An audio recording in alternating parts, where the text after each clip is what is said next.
চলে এলাম সকালবেলা। দেখো আমি দুদিকে বসিয়েছি, মাটির উনুনে রান্না করছি, একদিকে হাঁড়িতে ভাত হচ্ছে, একদিকে আমি উচ্ছে আলু দিয়ে শুক্তো করব বাচ্চাদের জন্য, চিংড়ি মাছ দিয়ে। হ্যাঁ, আমি সবজিটা কষিয়ে ঝোল দিলাম। দেখো সকালবেলা উঠেই রান্নাঘরে দৌড়াতে হয়, আমার সকালেই রান্নার তাড়া থাকে, বাচ্চাদের স্কুল থাকে, তাদের জন্য তাড়াহুড়ো করে চলে এলাম আর রান্না করে নিচ্ছি কম মশলায়। তারা তো একদম ঝাল মশলা খেতে চায় না, তাই শুক্তোটা শুধু তাদের জন্যই করা হচ্ছে। আমার শুক্তো প্রায় রেডি। দেখো আমি কিন্তু এবার নামিয়ে নেব, হয়ে এসছে অলরেডি। এবার আমি শুক্তোটা নামিয়ে নেব, তারপর আমি একটা ডিম ভেজে দেবো বাচ্চাটাকে। শুক্তো আর ডিম ভাজা দিয়ে খেয়ে স্কুলে বেরিয়ে যাবে। আমি কড়াইতে তেল দিলাম, তেল দিয়ে আমি একটা ডিম ভেজে নেব। সকালে একদম খেতে চাই না, তারপরে যেটুকু খাবে তাতেই যেন মায়েদের শান্তি। হ্যাঁ, আমি শুক্তো আর ডিম ভাজা দিয়ে বাচ্চাটাকে খাইয়ে দেব। কড়াইতে তেল দিয়েছি, গরম হয়ে এসছে। আমি কোনো পেঁয়াজ লঙ্কা কিছুই দেব না, আমি হালকা নুন আর হালকা হলুদ দিয়ে দিয়েছিলাম তেলের মধ্যে, সেটাতেই হয়ে যাবে।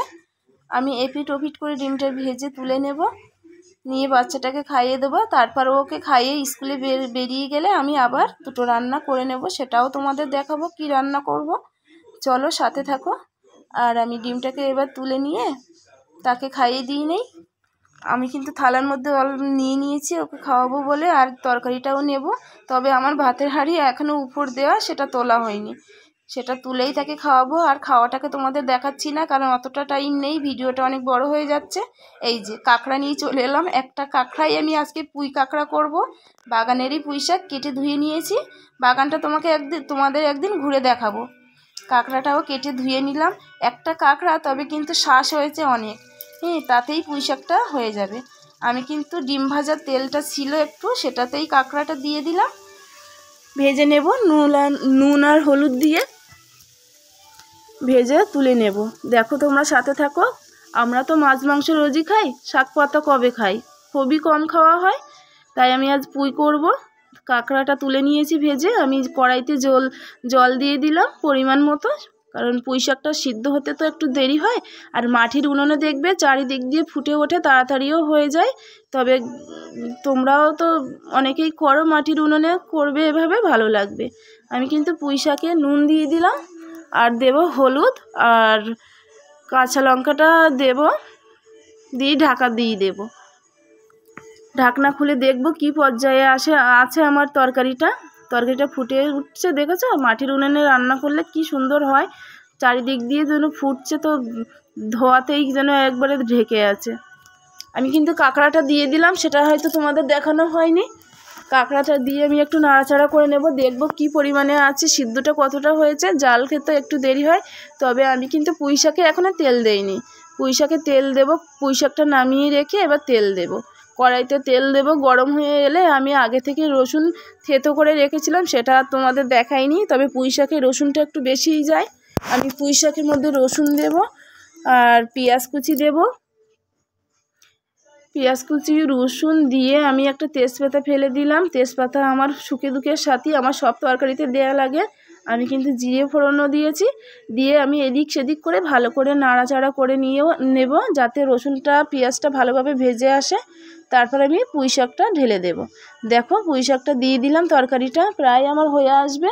আর কিছুক্ষণ একটু ফুটিয়ে নেব, কিছুক্ষণ ফুটালেই হয়ে আসবে। আমাদের বাগানেরই পুঁই শাক, কিন্তু এটা খুব টেস্টি, সার ছাড়াই পুঁই শাক। এখন তো সব কিছুতে ভেজাল, তবে এই যে আমার কিন্তু পুঁই কাঁকড়া প্রায় রেডি। হ্যাঁ, আমি এবার নামিয়ে নেব কাঁকড়ার তরকারি। তবে কাঁকড়া তাতেই হয়ে এসছে, সুন্দর হবে, খেতে অনেক টেস্টি। তোমরা একবার বানিয়ে খাবে, দেখবে। এই যে আমার কিন্তু পুরোপুরি নামিয়ে নেওয়া হয়ে গেল। আমি এবার করে নেব কলমি সুন্দরী। কলমিটাও কিন্তু আমাদের বাগানের তাজা। দেখো আমি কিন্তু ভালো করে বেছে ঝুড়িতে রাখছি, কেটে ধুয়ে নেব। হ্যাঁ, কলমি সুন্দরী করব। শাক পাতা তো খাওয়া হয় না সেভাবে, তবে এটাতেই কিন্তু অনেক উপকার থাকে। এই যে আমি কড়াইতে দিয়ে দিলাম, তাতে নুন হলুদ দিয়ে কাঁচা লঙ্কা দেব, দিয়ে আমি ঢাকা দিয়ে দেব। জল ছাড়াই কিন্তু ঢাকা দেব, কারণ কলমি দিয়ে অনেক কিন্তু জল বের হয়। আমি ঢাকা দিয়ে দিলাম, তারপর ঢাকাটা খুলে দেখব কি পর্যায়ে আছে। এই যে অনেকটাই কমে এসছে, আর এই কমে আসা কলমি শাকের নিচেই কিন্তু হালকা হালকা জল আছে, সেই ভাবেই সিদ্ধ হয়ে আসবে। এই যে দেখো আমার কলমিতে কিন্তু আমি তেল দেইনি প্রথমে, আমি কিন্তু এটা এবার নামিয়ে রেখে তেলের ওপরে দেব। কড়াইটা ভালো করে ধুয়ে নিলাম, দিয়ে তার মধ্যে আমি পরিমাণ মতো তেল দেব। তেল দিয়ে আমি আগে থেকে রসুন থেতো করে রেখেছি, তোমাদের দেখাইনি, রসুনটা আমি দিয়ে দেব। তাড়াহুড়ো করে সব কিছু দেখানো হয়ে ওঠে না, হ্যাঁ তোমরা একটু বুঝে নিও।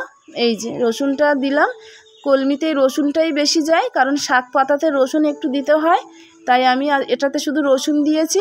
নাড়াচাড়া করে কালারটা চেঞ্জ হয়ে এসছে দেখো। আমি কিন্তু এবার কলমি শাকটা দিয়ে দেব।